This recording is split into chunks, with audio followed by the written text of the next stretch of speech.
Side over.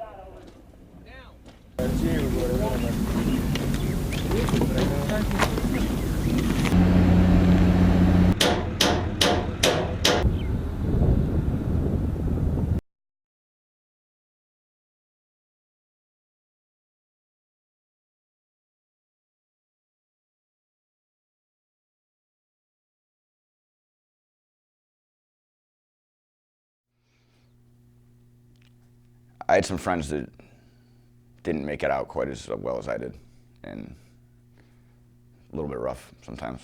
But I still keep in contact with everybody. I had one of my good friends I was talking to last night, actually, Salazar. Him and Specialist Hatley, he was the driver, and Specialist Hatley was the gunner. And they got hit and got stuck in the truck, and they ended up getting like 75% of their body were burned with third-degree burns.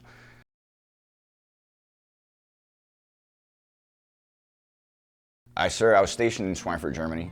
I did one deployment to Al Diyala province, Iraq, which I believe you're familiar with, right? Ran route clearance missions, looking for IEDs. I joined in February 2000. I signed the paperwork February 2008. I did 4 years, I got out in 2011.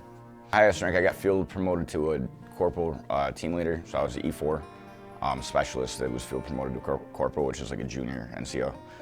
My primary position, I guess, when I was in Iraq was I was a front truck driver, looking for IEDs, man.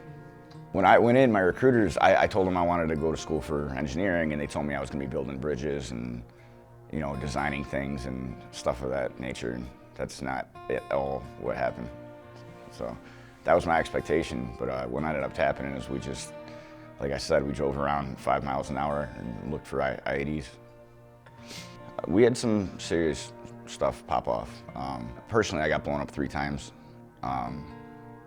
We had really good equipment, so we were running MRAPs that have like a V-shaped hull, so it kind of deflects the blast off, and a lot of the stuff that we would find was like TM-62 Russian anti-tank mines that were from previous wars.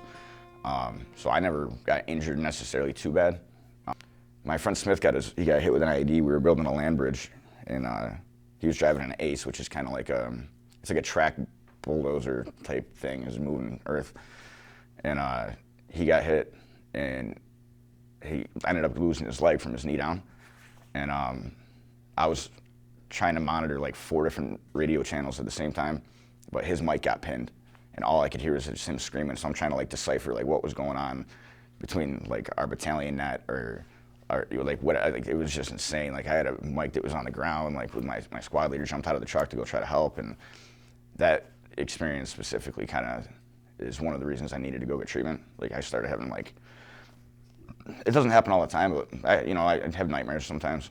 It's surreal, man. It's like your instincts kick in, your training kicks in, you do what you have to do, and it gets done. And then afterwards you deal with it for 10 years, apparently, plus.